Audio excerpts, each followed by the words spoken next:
ideas essentially were reversed. So keep that in mind, that science also might have been wrong about the initial parts, and now everything is just being expanded off of wrong information. And then 36.3% were explicitly speculative. Given this evidence that lay communities collectively engage in evolutionary hypothesizing, implications for evolutionary scholars and the field. And so, yeah, I think there. Okay, okay, sorry.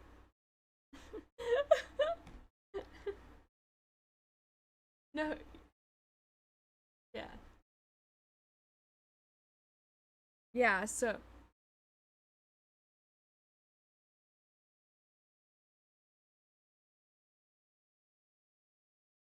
yeah. So, yeah, so for instance, essentially, like, I'll give an example of like what could have been a just so story essentially. So in my first year of my PhD, I was doing this study where we were looking at how um, the previous evidence for this was that male mice, no, all mice, female and male, responded negatively to human male like specific pheromones. So it was like literally sweat taken from the armpit, and it was like androgen specific ones, and there's only a few compounds that come out of the armpit, so there was evidence for like two of the three compounds, and I was testing this third compound referred to as 3M2H, which I think gives like 3 methyl something 2 hydroxy something something, anyways. And I think L.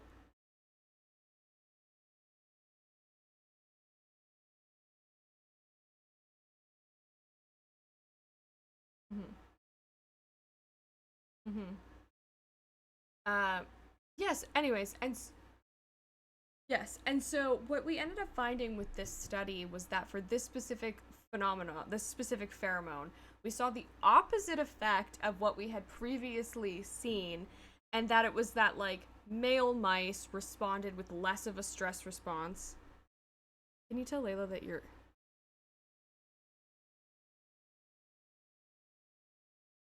Shh. Oh my god, has it been this way though?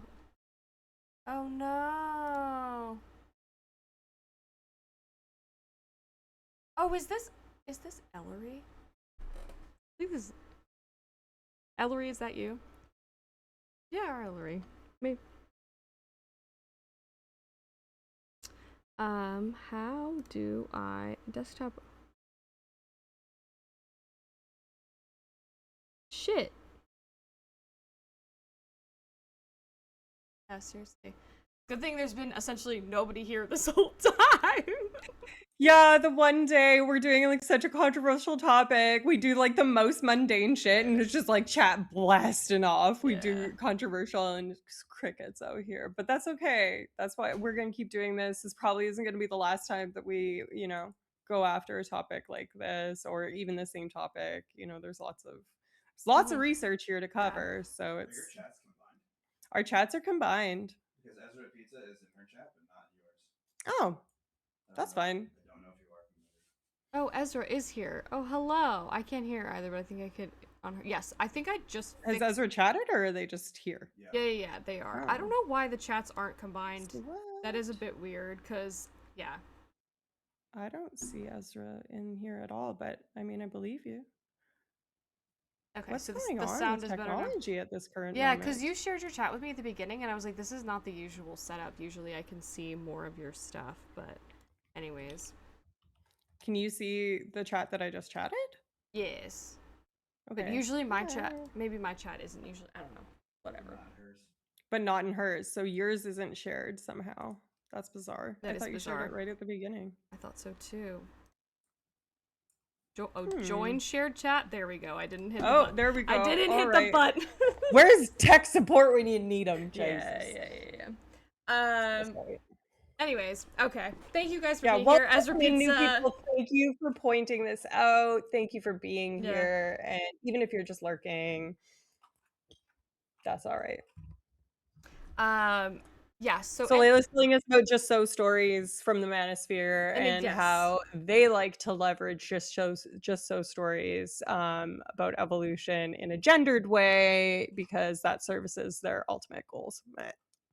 yes, exactly. And like again, so like we were working essentially in a sociobiology lab. Like that is what our former supervisor, a lot of what it Mm-hmm. was it was like behavioral neuroscience, and the basis for behavioral neuroscience is sociobiology, so like evolutionary psychology, evolutionary Sure. biology. Yeah. And we I was doing this like mouse study, and like these or not, sorry, not mice. It was a human equivalent, and we were trying to essentially see how human women and men responded to this like male hormone, and men had like a lower stress response to it, and which was the opposite of what we were expecting to see. And we were like, Sure. so essentially like we couldn't come up with a good theory, but like at one point I remember somebody working on the study, a research assistant, proposed that it was like, oh well, maybe like males use this like pheromone or hormone for like bonding when they're like hunting together, and that's like the equivalent of a Just So story. Was that the undergrad that I think it is? Yes, yes, almost definitely. And so, so like you can pretty much say any bullshit about evolution and evolutionary reasoning and maybe possibly get away with it. And like that's what people in the manosphere are doing essentially. Is they're saying, "Oh, well, women have breasts and they have to breastfeed, which means that we should lock them away in a tower while they breastfeed because that's," and then say they used to do that in the our ancestors used to do that or some bullshit like. Yeah, we also used to castrate men when they misbehaved, but we're not trying to do that too much anymore, are we? But we could go back there if we want to go fucking back. Okay, relax. Sorry. No. Don't go playing with me. We were Sorry. supposed to. I This don't was. want to castrate men. I think men are nice sometimes. I was like, you started with, oh, we really want to hear men's perspective, and then you went, we can go back to castrating men. I'm just saying, if these men from the manosphere are like, I love the good old days, I'm like, we can good old days it all you want, but we're gonna do it to the teeth to the hilt. You don't get to pick and choose and make me fucking wet nurse your babies. If we're not gonna put you in jail when you misbehave. Put you in pee-pee jail. That's called a chastity belt, I'm sweetie. okay. I'm okay. I'm fine. For those of you that are wondering. LOL, Neuralicia may have a chip on her shoulder. just maybe, just maybe. I don't even know if it's a chip. I think I think I'm tilted. My whole body, I am fucking off kilter and angry at men. Perhaps rightfully so. But that's okay. Worried for your own safety. You're fine. You're You're fine. fine. The call is coming from inside the house. Hoon, I got Hoon upset. I was yelling so much. She's up and walking around like, what, mom? Who do we need to attack? Who are we castrating? Who? Oh my god. Oh my god. Yeah. Sorry. Anyways, sorry guys. We do want to hear from every gender perspective, but obviously we were saying earlier that as women, it's hard to perspective take on the male loneliness epidemic Mm-hmm. because, well, we're not male. So Yeah. if And anybody has anything interesting, yeah. yeah. I mean, we didn't have like a significant audience previously, but we were essentially saying Yeah. that like the male loneliness epidemic is like a real thing from like the sort of Mhm. gendered way in which men and women cope with their negative emotions. Right? It's Yeah. women. Oh God, it's there's literally a cute little term that wraps it up of like we like share our stress and we communicate our stress and we like Yeah. social bond to like deal with stress, whereas men often do not like talk about it, and it's like socially unacceptable for men to express their emotions, and therefore they suppress those emotions, and obviously that's going to lead to like higher levels of loneliness. And that, you know, individuals who are higher up in the manosphere who are Mhm. essentially trying to monetarily gain money from these people by like trying to tell them Yeah. how to like live their lives and have like financial success, and are just like kind of Yeah. grifting them.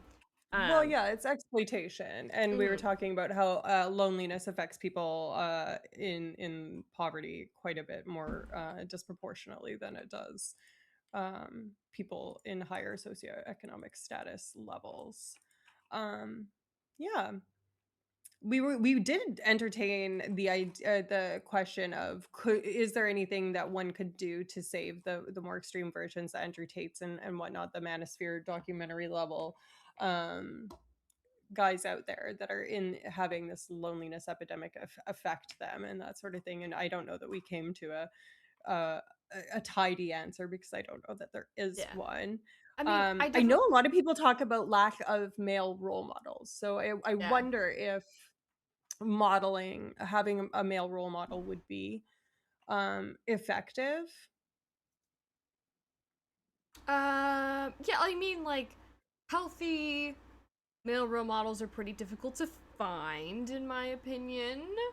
T Um, Yeah. People, because you want somebody who is both emotionally available, has a positive view of Mhm. women, and I mean, Yeah. like, also is successful in today's like system, and that's like kind of that's Yeah. a difficult combo. So, um, Yeah. I feel like I started when I was thinking about this earlier today. I was at a mm-hmm, doctor's appointment, and I was thinking about, okay, number one, do the role models necessarily need to be male? Like, I understand that there is kind of like a gender mm-hmm, parity thing and a perspective taking that is impossible to do unless you share gender with someone. But you can still perspective take from like a different point of view. Like, I know mm-hmm, what it's like to go through life as I don't know. I'm very few types of disadvantaged, luckily for me. But you as a person of color could identify with someone even if you didn't share gender. You might be able to share some other sort of perspective yeah, and be a role model from a peer-to-peer sort of modeling mm-hmm, end of things, regardless of gender, right? So I feel like when I was, again, this is the psychology of her 20s person, and I don't know their credentials, but what she was saying is the effectiveness of a peer-to-peer just calling something out, like, "Hey, that's not cool. Hey, that's misogynist," is actually really much more effective than you would think it would be. And it's mm-hmm, uncomfortable, yeah, but, like, if someone's saying something that's, off base, gender or any other type of problematic, just simply pointing out, like, "That's not funny," or "That's problematic," or "Hey, that's not cool," and not laughing along with it yes, really deflates the power and acceptability of those sorts of things, because it's almost manipulatively mm-hmm, leveraging the exact sort of need to be in with other men that is driving a lot of these people. So if you, as man that is not red pilled, mm-hmm, can go and be like, "Hey, that's not a cool joke to make," or "It's not cool to objectify that woman or slap that girl's ass," or whatever, non-consensually, then it automatically puts that other man's kind of social standing amongst the men under threat, and that can be an effective tool. So I'm like, yes, male role models, need them, hard to find, would love that, but mm-hmm. in absence of that being an easily accessible resource, could we just supplant, putting in any modeling and Yeah, have that be effective? yeah. I I mean, don't know the research. I think it's difficult because it's like, yeah, I mean, you have to have feminist men do that kind of thing. Yeah. And again, especially now that like manosphere content is indoctrinating, this is actually the first generation.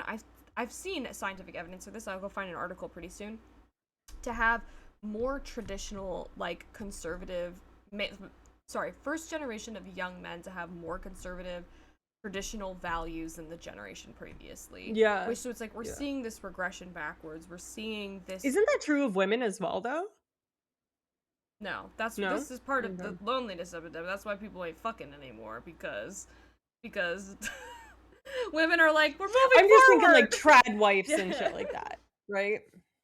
But, I mean, I again, mean, old there man Felonious, it just dawned on me the naming of one of DB's names.